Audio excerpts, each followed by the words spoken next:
Welcome to our series on taking the stress out of habit change. We're two health professionals hooked on habit change with a mindfulness twist. Dr. Jan, I have so enjoyed learning from you and working with you. You have such a practical approach as a psychologist working with executives and professionals because you blend it with your expertise in mindfulness and your corporate business background with psychology that just makes it this really user-friendly approach to changing behaviors. And Janet, I love your radical approach to exercise and how you're drawing on your background as a clinical exercise physiologist and a certified health coach with this blending of movement science, motivation science, and mindfulness. And it's just perfect for people who are experiencing pain, fatigue, just low motivation in general. So we met on LinkedIn in 2020, and we quickly discovered there's this synergy between our areas of expertise and passions. So we decided to join forces. And we're so excited to share the fruits of this collaboration, of how to take the stress out of habit change and make it stick. So Jan, your story is so interesting. I'm wondering, would you mind just sharing what made you reach out to me in the first place? Yeah, it was truly a dilemma I was in because I'm a lifelong exerciser. I've always enjoyed exercise, and I've been fortunate, I think, in that I've been interested in a wide variety of types of exercise. So Yeah. if I start to kind of get ready to move into something new or different, I would tend to find it. Yeah. So, it wasn't like I was a runner and I, hurt my knee and now you can't run and now you don't want to exercise anymore because it's the only thing you like. I always Yeah. found something to like. Yeah. So, yes. So my reaching out to you was I had gotten to a point where I was still exercising at my, current level, but I was having to back off because I was in more and more pain. And the odd part about it wasn't that I was being stupid, and like pushing through pain as I was exercising, but afterwards, I was having a lot of pain. So I ended up in physical therapy, and I just finally had to stop almost everything I was doing and go back down to ground level and have to rethink everything and start Yeah. building back up. But it was Yeah. really odd. And that story I told you about, kind of the turning point for me when I've got to do something different, is I had to take the stairs to get to my exercise class. And every step was painful. And the day when it occurred to me, should I be taking the elevator to get up here to my exercise class? And thinking, there's something wrong here. This That light bulb moment. Yeah. There's yeah, something wrong. Yeah. yeah. But it was really tricky though, because Yeah. it wasn't while I was exercising, it was later. But the Yeah. interesting part was once I stopped, Yeah. all I was doing was some physical therapy, Yeah. that I wasn't in pain. So it Yeah. was pretty clear Yeah. So it took that a what I while was to doing figure. was causing the pain. Yeah. And Yeah. and just, and then those things follow right in line of low motivation, Mhm. um, fatigue, Yeah. and you throw in the pandemic into the Right. mix. And it was so anyway, that's really what prompted me to reach out to you.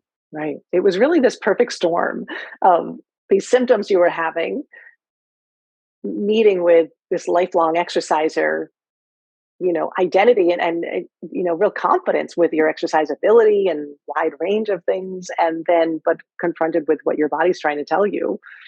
And that wake up moment when your brain said, why don't you take the elevator? Yeah, it was like a perfect storm. And then the pandemic and seeing PT and all of that kind of came together for you. Yeah. Yeah. And in the end, it really turned out to be a gift in the end. Yes, it has been Yeah. such a gift. This, as I like to call it, this radical approach you have to exercise and how it challenged so many of my mindsets. Yeah. It was mind bending and mind blowing, and it's been wonderful. Yeah. Yeah.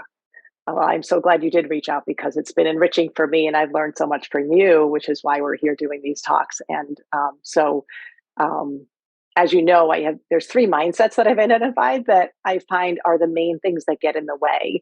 And that first one is that future focus, that kind of I got to get to a goal mindset. Can you tell me more about how that mindset played a role in getting you there and what you noticed as we went through this process? A big mental shift for me was it has to feel good in the moment while I'm doing it. And it's not like I said, I've known for a long time to not push through pain or uh, but what I found as I was examining this a little more closely, more deeply, Yeah. Yeah. is there was a future focus to that it wasn't, many people say that I had a hard time getting myself to go to the gym, but then when I left, I was glad I came. Yeah. Um, that is just a common mindset. Of course, you don't want to Right. go, you don't enjoy it. It's like, so you'll feel Yeah. better later, and so just keep doing it. So Yeah. that was the mindset that was changing for me. Just Mm, this thought that no, you should be enjoying this as you're doing it. yeah. It should be feeling good. Does It that answer the question, though? it does, and I think it highlights how it's such a subtle and commonly um, accepted mindset that yeah, you're not going to like to exercise. It's exercise. It's work. It's a workout, but you got to do it to get results. You got to just do it, push through it, and for those future results. And oftentimes those future results are fear based. Like I don't want to gain weight. I don't want to be unhealthy. I don't want to get diabetes. It's all very fear based motivation too. Yeah. Um, yeah, and so. Um, yeah. Is there anything else you would add about how that shift happened to you from this kind of future focus to feeling better now? Like, how did you get from there to there? Well, again, one of the radical things that happened, again, as we're talking, I'm thinking a lot of this is like rule breaking. There are Hmm. I love your word subtle, or Yeah. these just you don't question it Yeah. mindsets. And I was starting to break rules. Mm, So one of the big rules I broke was, I was always oriented to do a certain number of reps.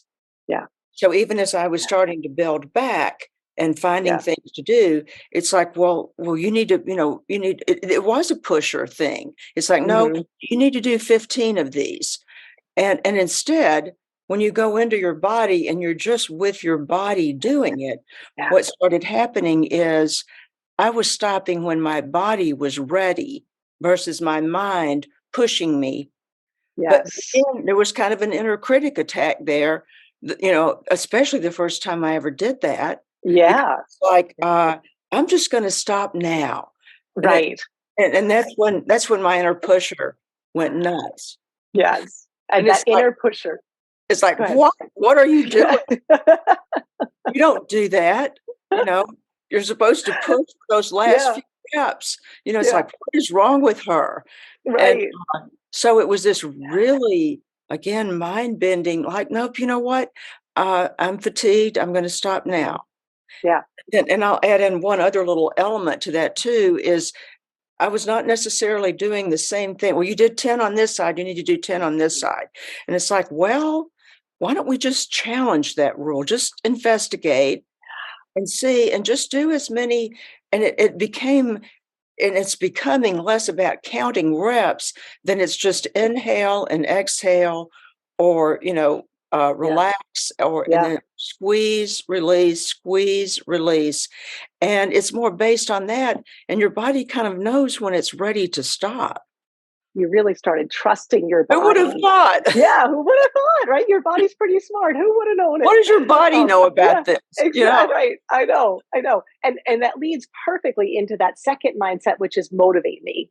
And this is what I learned from you is that committee member mind, that approach to that inner pusher and these different parts of us, these different voices that say, I don't want to go to the gym. I want to be lazy. No, you have to go to the gym, and all these different voices in our head that we often will use for self-criticism. Oh, I'm so lazy. You know, we kind of put ourselves down for those things, but you brought this language to all of those voices in this committee member, way of talking about it.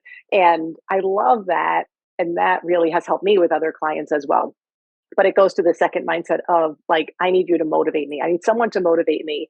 And that includes that inner pusher side of us, right? Oh, I just Right. have to get myself to do it. I have to make myself do it. That I need that side of me. That's that inner pusher. Um, which I think leads to that all or nothing, right? Sometimes the inner pusher is really loud. Sometimes the inner pusher is exhausted and can't push you. Yeah. But yeah, so and you were going to classes and like you said, weren't pushing through, but kind of you had mentioned before, always feeling like I have to go to the gym. I have to kind of be in that environment to exercise. I won't do it at home if I'm at home. Yeah. Um, It's could you always talk more about that? Yeah. it's always been a common mindset that that's why we, have classes or you have a Hmm. teacher or something because otherwise you wouldn't do it. Yeah. You have to have external motivation. So I would say that's probably the biggest value, and this is going into a psychological, Yeah. value Mm, of what I have gained from your program. Of that, it's of because there is this fear if yeah. somebody's not pushing you to do it or making you do it or Yeah. making it easy and convenient somehow that you just wouldn't do it. Yeah. Uh, I now know that to not be true. Yeah. So it's very empowering. It feels Yes. really good. And I Really feel empowering. like I have to go somewhere and have somebody help me. And it's not necessarily sometimes help me or push me or whatever. And I don't Yeah. mean to say that it's wrong to go to Yeah. a gym or have an exercise tribe or a teacher, but it's more about where the motivation is coming from. And here's where it played out for me is I guess to me, exercise was something that you drove somewhere to a Mm. place and you that's where you did it. Uh-huh. And so here were all these opportunities all around me Yeah. to be here. My practice is in my home. So Mm. there are all kinds of opportunities to work movement into my day. But when you think of it as that doesn't happen here. Mm. Yeah. Right. Right. So that, like I said, I think that's probably been the biggest benefit that I've gained of starting to have this really enlarged view of Mm. activity. And in some ways, the pandemic helped a little bit Mhm. because I just I just started to work exercise activity into my day Yeah. in ways I would discounted or dismissed, whether it's doing some push-ups at my countertop while I'm making Yeah. my coffee Mhm. or realizing it's really nice out, you could get a walk in. Yeah. And not walking to walk, to exercise, to just get outside, take a mental break, get refreshed and Yeah. recharged for Yeah. my next client or my next Right. activity. Yeah. It's Which is huge. which is exercise, as you know, like this is the name of my program is exercising well because exercise means to practice. So exercising means it's an ongoing thing and practicing being well now. And to Yeah, me, that's exercise. That's what it's supposed to be is shifting your cells to be well now. And you do that when you take that nice walk before a client. You probably show up for a client much more present and yes, whole. Yeah. yes, yes, and if I Yeah. can say one other thing about that too, Yeah. uh, it's kinda like based on this small moments many times, Mhm. approach Yes. that's in the mindfulness world that you and I are involved in. Yeah. And it basically made exercise a way to keep myself well, let me back up. Ordinarily, it would be in its worst form, my body will start hurting and let me know, "You need to do something." Mm. So there's that part of it.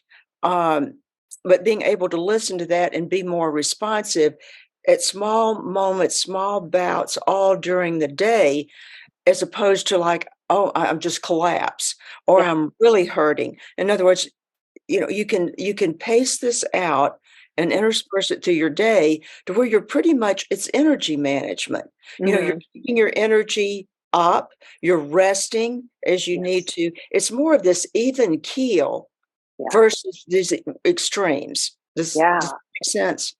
I love that way that you're saying that, that energy balance. And because who doesn't want more energy? And that's Yes. usually one of the biggest barriers to motivation is fatigue, just feeling tired, whether it's mental fatigue from stress, which is physical, or Yeah. physical fatigue from over exercising or under exercising. And um, what I, just kind of taking those two mindsets that you just talked about and how you blended them together with mindfulness and that awareness um, was so empowering because you learn to trust your body by listening to what it needed now rather than pushing to the future. And you learn to trust your inner motive that you will do it. You will take care of yourself, in fact. And I Yeah. love how you said that those two things are so empowering. And I know as a psychologist, you can see how people are disempowered.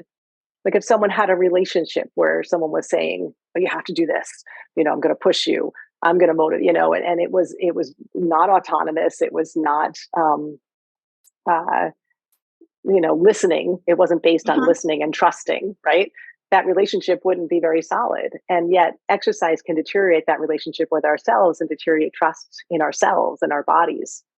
And you've restored that relationship with your body by using your skill of mindfulness to be present, to listen to your body, give it what it needs now, and trust that you will be motivated because you want to take care of yourself. And that is allow this kind of even keeled using movement to keep you energized to do what you enjoy.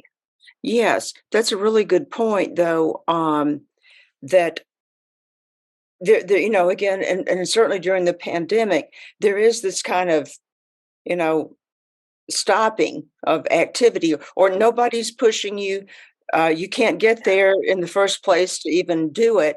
Um, but through that, I did find that I could trust myself, that I would want to do that, and that I would do it.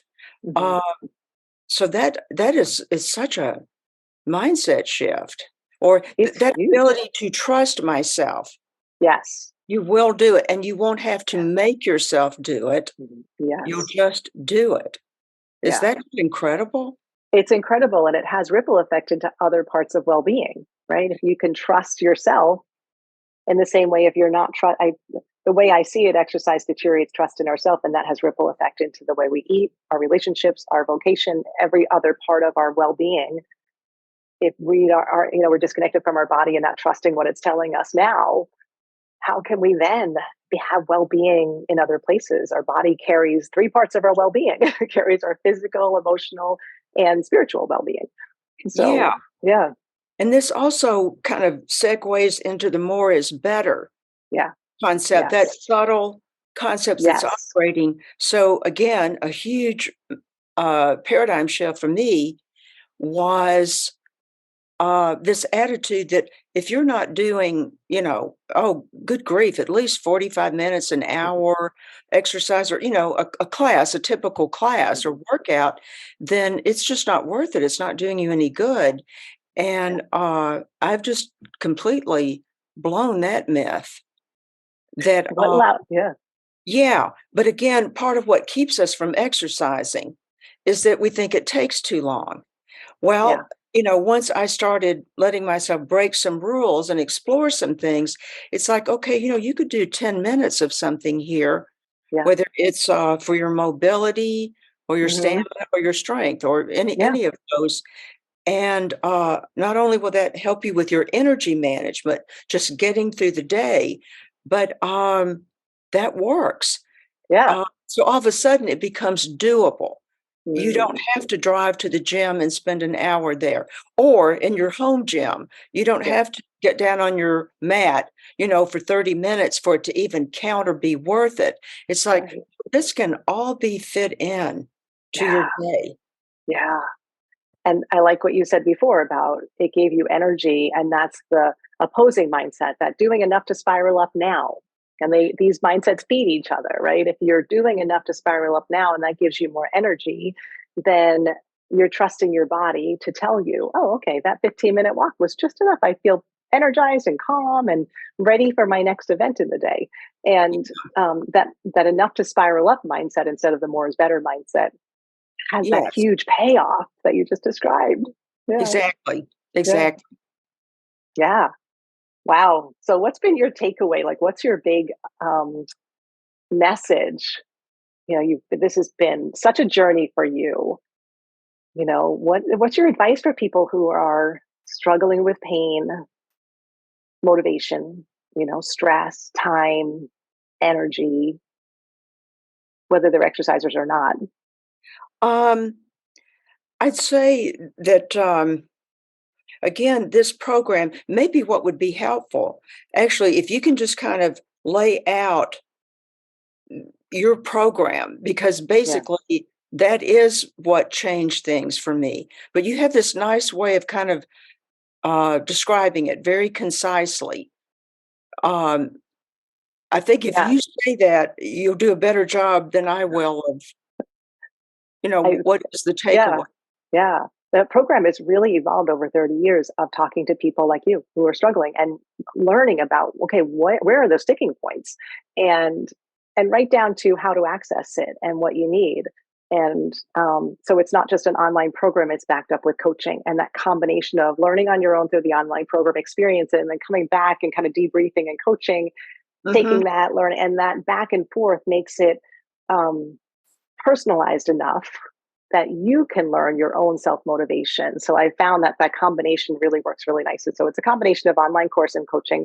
The online course is a step by step. So again, that tendency to that more is better, that tendency to do too much too soon, or that tendency for all or nothing mhm, mhm. is taken care of in this, that it's just 10-15 minutes a day. And it takes you step by step through building these really roots, kind of clearing all the weeds of these mindsets and replacing them with these mindsets that are more sustainable and these foundational mindsets and movements. I combine those mindsets with actually moving them so you embody these mindsets. Um, Yeah, yeah, yeah. That's yeah, something I can, comment on, that again, part of the mindset shift is it's not so much about your stretching certain muscles, yeah, it's really more of a whole body yeah, of approach to wellness, and, the movements are it's just more, I don't know, organic, it's more built into how we just wanna function. I know something I'd like to mention. Yes, um, I didn't realize until we started working together, and I also heard some other podcasts I thought were interesting, literally on Wharton Business Channel about exercising. well, But there is this mindset we have that whatever elite athletes are doing, that's what we need to be doing. yes, And that was another great rule to break, that, no, I'm not trying to be a professional dancer or a professional athlete. right, I'm just a regular, ordinary person who wants to enjoy being in my body. And but do you know what I'm trying to say, though? That yes, that somehow we should be doing these extreme things yeah, yeah, that those people are doing. I think in one of your podcasts, you talked about the difference between an athlete and mhm, maybe you can say more about that, but that was big because that's what yes, everybody's doing. That's what yeah, Business Channel was talking about. Whatever the most elite athlete of the moment is doing, pretty soon that will trickle down into hmm, everyone else thinking yeah. they should do it. Yes, yes, and it is, and I think it took me a couple of decades to realize that this is like one of those key roots that has led to all of these mindsets. Right? Future focus, like I've got to get to that goal, win that game, motivate me. I need a coach, I need someone pushing me, and more is better because for an athlete, yeah, it is. More is better. You got to beat the competition, and that's really where this came in. Whether you were an athlete in the past or not, you're influenced by this athletic mindset because marketing science knows we want to look like them. They've Yes, marketed that look and they've marketed as healthy. And yeah, it's all over the place. I mean, there's so many examples, but yeah, absolutely that athletic mindset. Once you see it, then you could look at any infomercial or any, top yes, program and see the influences of athletics. And it's the opposite of exercising for health. And I outlined it in that four four session series because there's so many subtleties to it that when you see yeah, them, you can't unsee them. It's like, oh my yes. gosh, I'm trying to be an athlete and I just want to be healthy. And now I think when you said what would my takeaway or my advice for people be, Yeah. this is what it would be. It's a whole lot about mindset. Yeah. That I Yes. would say, so that would sound strange to say though, but my seeking you out and how you have been so helpful to me has been mindset shift, Yeah. you And know? yes, and because our mind is not just our brain, it's the brain body connection. That's why you have to move it. So we could talk about this all day, and people would be shaking their head. Oh yeah, that makes sense. It's But a it it's won't just change our mindset until you move differently and you yeah, experience being in your body differently. And there've that's been really it. Yeah. there've been so many instances where I'll bring up something, Yeah. and it's like this is how I'm thinking about it. Yeah. Well, I didn't know. I mean, like I said, I'm just, it's the water I've been swimming in and we're all swimming in. So Yeah. it's like here's some mindset and or way of thinking about it, and you will flip that and no, actually, this is how you need to think about it. So it is literally changing the way you think about exercise. Mm. Yeah. By the So way you move. Yeah. By yeah, changing the way you move based on movement science and brain science, not marketing science. And that's really the shift. And when you that's a start great moving way to this put it. way, yeah. And I think that that's why it's so organic, because we're just getting back to the way we're meant to move and meant to motivate. That's all it is. It's out there. It's science, right? It's your science, it's my science, it's body science, brain science. It's out there. We have the tools. It just Yes, hasn't been put in a way that um, goes against the typical ways of exercising. When you do, it's like this, and that's probably what people say to me the most. That makes so much sense. I get that all the time. That makes so much sense, right? And yeah, because that's how we're designed. But it's just so yeah, covered up by marketing science that once you see it and you experience it, it's like there's no going back. I feel so much better. Yeah, yes. So that is my big takeaway. It has nice, changed the way that I think about exercise, nice, working with you. nice. Yeah, and that has changed. What has that changed for you down the road beyond exercise? What's been the downstream of that for you? Well, Because definitely. exercise is different. Well, like I said, definitely the empowerment Yeah. of knowing that you can trust yourself, that you can trust Yeah. your body, and therefore it's safe to listen to your body. Mm, yeah. It's not just responding, but it's like I can imagine, and again, this is still evolving because I Yeah. can be plenty busy and feel driven to do something, you Yeah. know. But that checking in with your body and just listening. Because when you don't wanna hear, when you don't wanna know, when you're Yeah. pushing, when your inner pusher Yeah. is taken over and you are, and Mm, that's what most of us do. Most of my yeah. clients are very type A, Mm, very achievement oriented, successful people. It's like, it's just, I can't afford to listen to my body because it's gonna want me to do something mhm. time consuming or, that I don't wanna do because I wanna get this thing done. And, that is a different shift, and that continues to be evolving. It's not like that just immediately resolved. I will continue to be dealing with that. But Yeah. it's like, so, okay. It's That's lifelong. It's like it's mindfulness part and of the everything else. process. It's lifelong. Yeah. Life is always changing.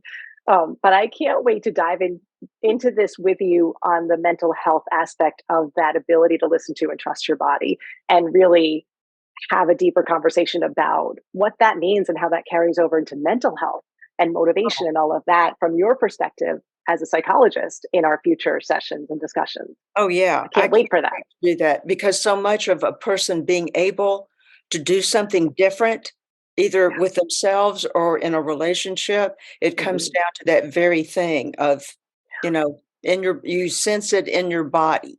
Yeah. And this is Yeah. how we take the stress out of habit change. That's Yes. their absolute beginning, is changing these mindsets. Yeah. Yeah. So this is why we're here. Yeah. Yeah. I'm looking forward to talking about that sometime. Me too, Jan. Me too. I can't wait for our next episode of how to take the stress out of habit change and make it stick. So check out the links below and sign up for each of our YouTube channels, and we'll see you on the next episode.